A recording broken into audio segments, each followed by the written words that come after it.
Hi, I'm Marcel. Welcome to me screaming into the void, mostly about books. I have a project where I read one book from each country of the world, and for Gambia, I'm going to read Dayo Forster's Reading the Ceiling. And this book is about Idella, who is turning 18 and has decided that she wants to have sex on her 18th birthday just so she can get over it, be done with it, and sort of celebrate the fact that she's not a child anymore. And she has 3 candidates that she can choose from.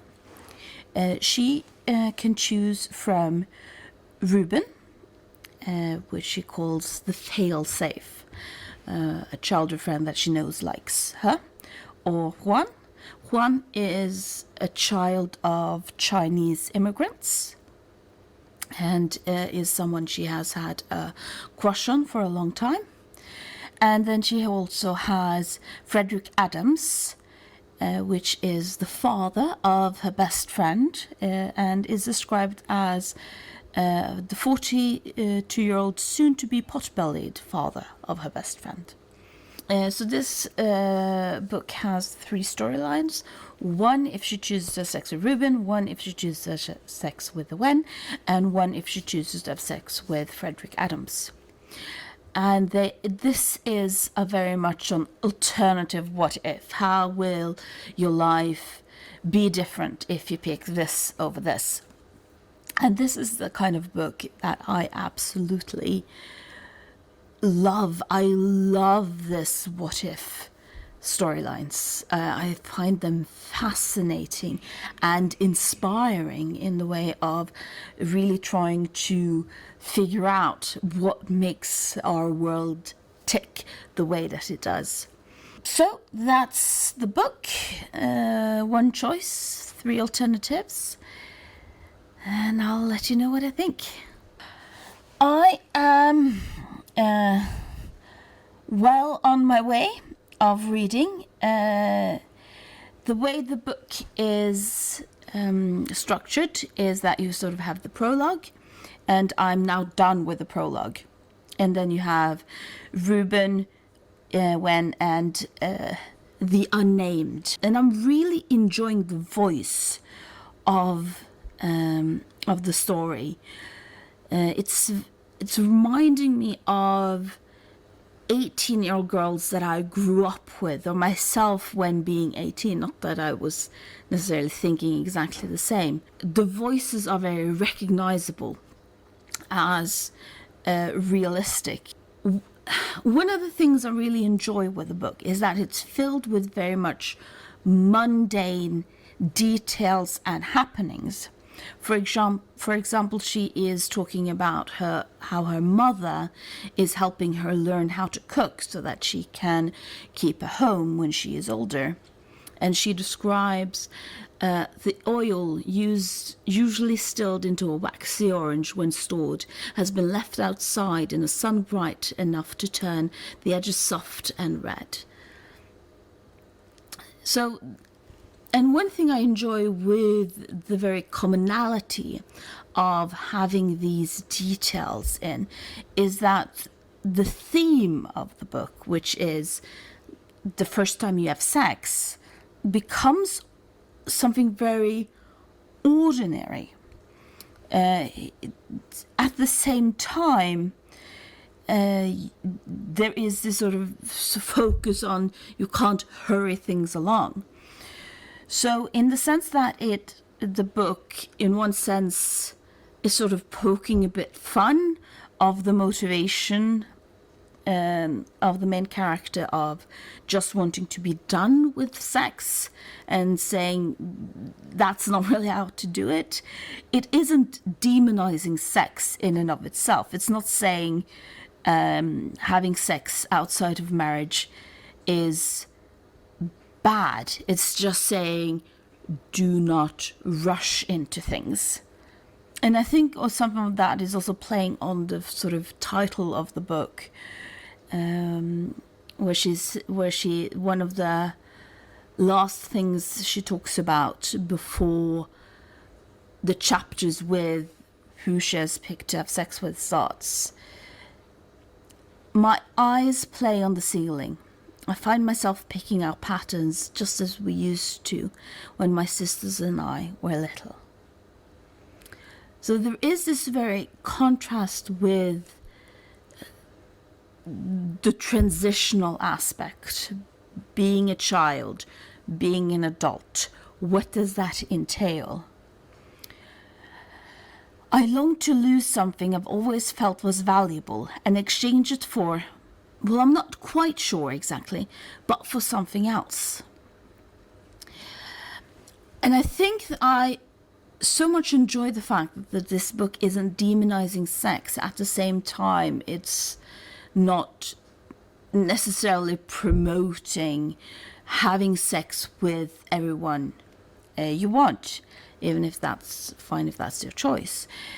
But it's still sort of, it has so much love and care for the main character, despite admitting that the main character is an idiot. And what happens with that kind of voice, with a voice that is very identifiable with 18-year-old girl, is that me as a reader who has been in that period, I feel like I'm laughing at myself rather than being laughed at. So instead of having someone pointing to an 18-year-old girl and saying, isn't she an idiot? The recognizable aspect of the voice, the way the voice is balancing both the immaturity that still exists when you're 18, yet with the knowledge of someone who is clearly much older, you get this feeling of laughing at yourself. Weren't I an idiot when I was 18? And when she is sort of presenting, weren't I an idiot when I was 18? My response is, yes, and so was I. I was also an idiot when I was 18. And I thought I wasn't, because I thought I was a grown-up. But you're really not. So I am absolutely enjoying the voice, and hopefully when we start to read more about these alternative storylines, it will keep up this wonderful momentum. So I'm done with counting the ceiling, and here's the positive first. The voice is still absolutely brilliant throughout all the three possibilities. There is still a warmth in the voice that makes it both believable, but also it mocks her weaknesses without mocking her specifically. You are almost laughing with someone telling about how a dumbass they were when they were kids, rather than having someone point at someone and saying, oh, isn't this person a dumbass? And there is a very fascination with the way she is comparing the three stories in regard to not necessarily what is different, but very much what isn't different. I really enjoyed that who she had sex with didn't really matter. It's not the sex act in and of itself that really matters. In two of the stories, she ends up traveling abroad to study. This happens very quickly in the stories. Don't feel like I'm spoiling anything. And it's not necessarily that she is traveling abroad that is different. It's not who she had sex with that is different. But in one of the stories, she likes the guy she has sex with, and in the other one, she just has sex with someone to get it over with.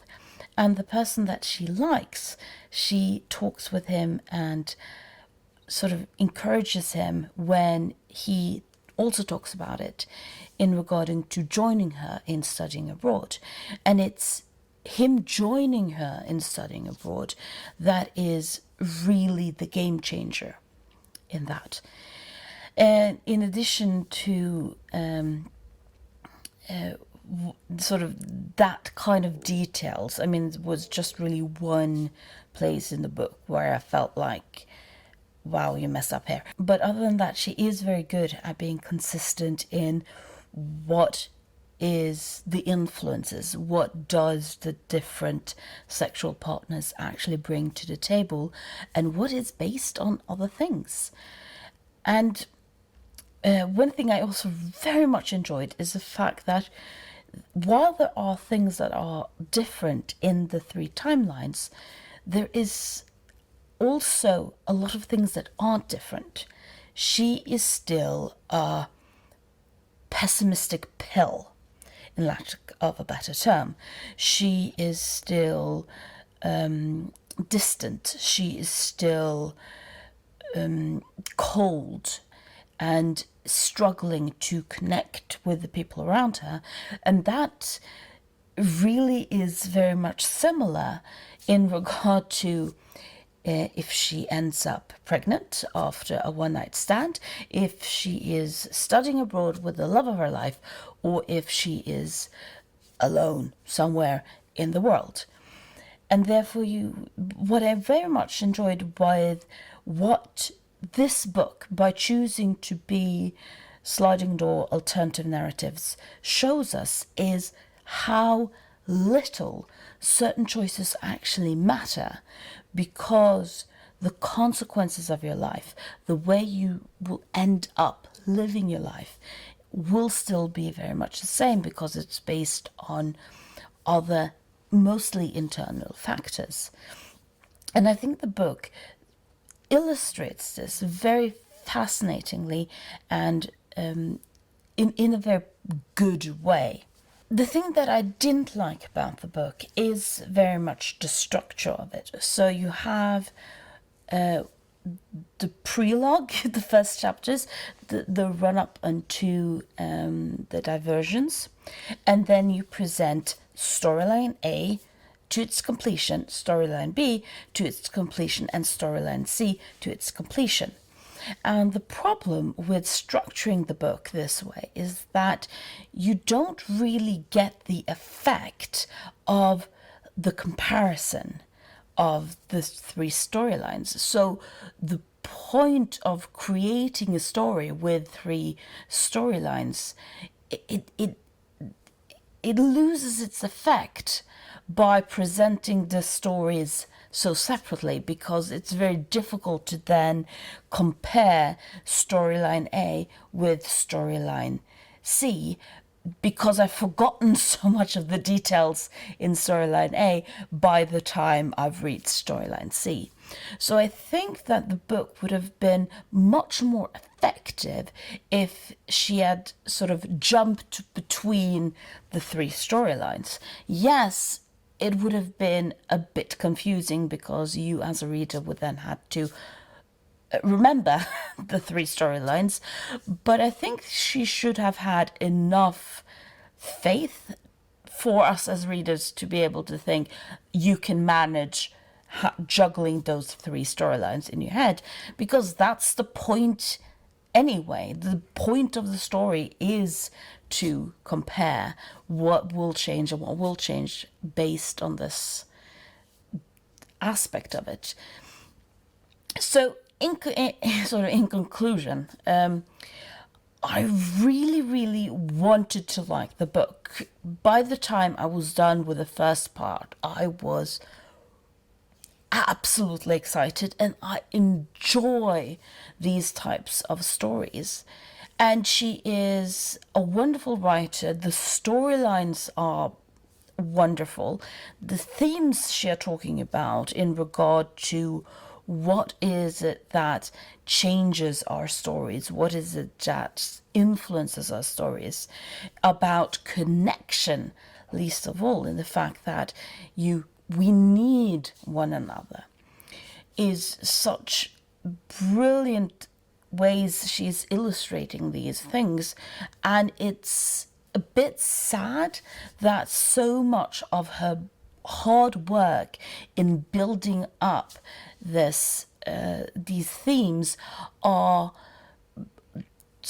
away to the wayside because there is this lack of jumping from storyline to storyline to really highlight the three narratives. If you have any of the tips for sliding door narratives, as I've heard some call them, about maybe A, maybe B, please let me know in the comments down below, because I'm so fascinated with them. Will absolutely recommend this book, especially if you want to read a book that isn't talking down to teenage girls, but is lovingly mocking them, which is rare, sadly. And thank you for listening to me screaming into the void.